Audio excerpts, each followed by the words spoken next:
It's okay. Hi everybody, it's Thea Daniels with R.A.W.Vlogcast, where we keep it real, authentic, and I talk with people who are willing to share their passion, because when we share the passion, we share the love. Here, here. And tonight we have Andy Santana. That's it. Yeah, I almost fainted when he said his last name to me. So, we are here at the Washi House. You've been here and you've played before. I have. And you're being an enthusiast tonight. I am being an enthusiast because I'm hanging out with a very lovely woman. And,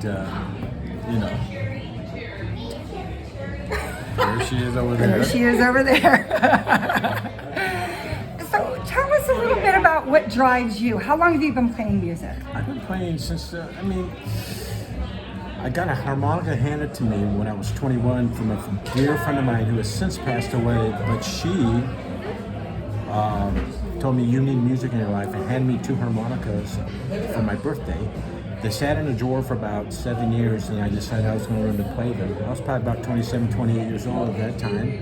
I started playing. I was playing, 5, 6 hours a day. My roommates tried to kick me out of the house many times because, repeating, I had them singing, little parts of songs that they didn't know anything else about it except for these little parts that I was trying to learn on the harmonica, and anyway, they tolerated me for many years and helped me build my passion for playing. But as I started to play, I started to meet people in the industry that were musicians, and I found there was a really, really great blues following in Santa Cruz, where I was at that time. Oh, and 28 at Santa Cruz. Yeah, and it was amazing. I was playing like 5, 6 nights a week because I had a really great band, and it was we just had a lot of fun. We were bringing people from the Bay Area over to sit in as guests, and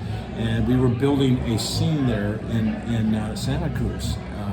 And then just one thing after another, we got picked up by a small label. I ended up, in Belgium, France, Germany, and a couple other countries right now where we did festivals and got our record played, and that was kind of the beginning of it, and ever that since then it's been a really fun ride, because I'm meeting really a lot of really great people, great musicians, wonderful people that have the big hearts and the wonderful, what you're just talking about, about passion, and so that's a short version of that, but there's a million stories in between.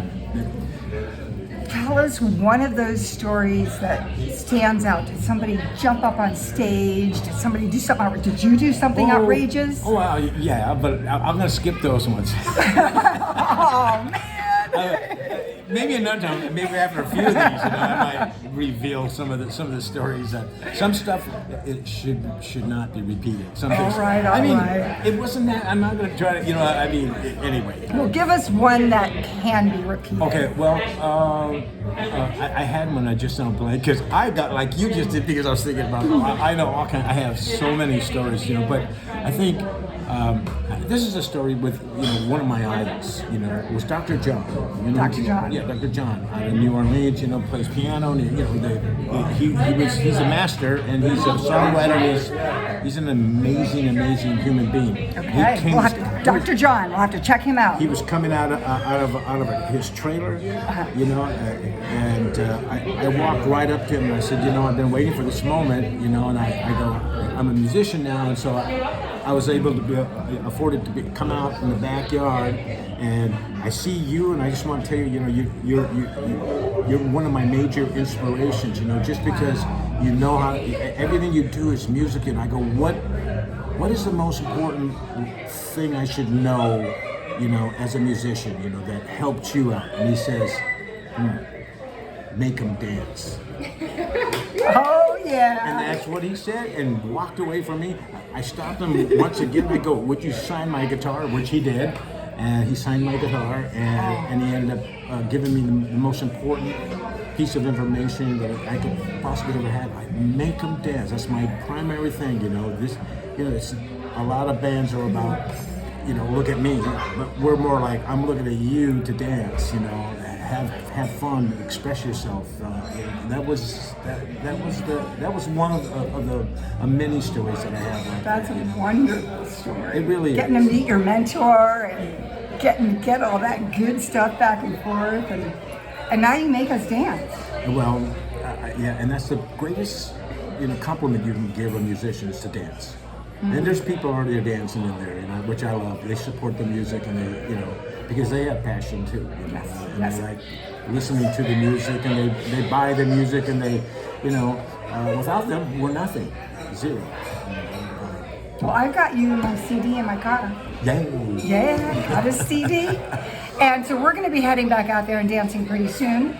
What is it that you would like to tell the audience? One thing that you said that I caught is that you really started playing the harmonica at 28. So for those of us that are not all that young, we can still pick it up. And Oh yeah.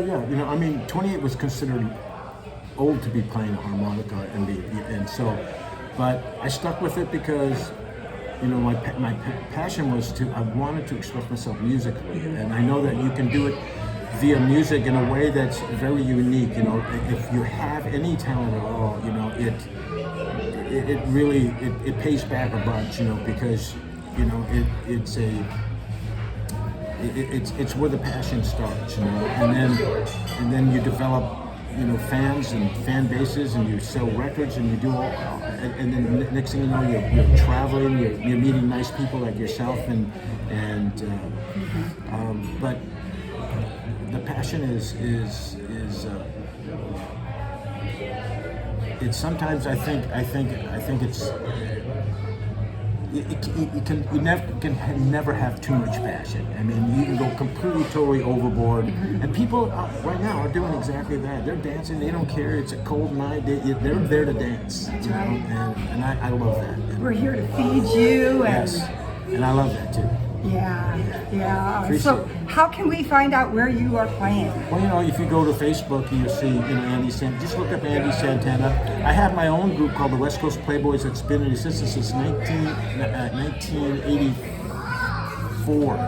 Oh, the year I graduated high school. Yeah, and that was, and I, even Rusty Zen is. Rusty Zen. Do you know who Bob Welsh is? Bob Welsh? I've heard of Bob Welsh. Well, I mean, there's a scene in Santa Cruz. Okay. I had all these wonderful young. All these people to meet. Yeah, and they played with me off and on. June Core, he's a drummer with Charlie Musselwhite. Okay, Charlie Musselwhite. Yeah, Yeah. he was in a band with me for 10 years. I had Mike Sherman. Yes. We just talked with him the other day. And he was in a band. We were in a band together for 10 years. Okay. And then we had like guys like Steve Ehrman on bass, and he was there for many years. And I got these guys are like my brothers. I mean, I love them, and I express it all the time how much I love them. Because they're the best. And they're another inspiration. Their musical talent and the way they play and the way they interact with everybody. Because they're there for the whole love of music and nothing else. No ego trips, no bullshit. Just straight up. So music brings people together, whether you're the musicians or the audience and the enthusiasts. Yeah. All right. Okay, so the name of your band again? The West Coast Playboys. The West Coast Playboys, and you can look him up on Facebook and find out where he's playing. Are you playing anytime soon? Yeah, but I don't have my calendar with me. I left that at home, so I Good job. So I could spend some time with this lovely lady over here. And so with that, I'm going to make this a wrap because we're going to go out and dance and have some good times. I would dance too. All right. Cheers, everybody. Thank you so much. It was my pleasure. It was my pleasure.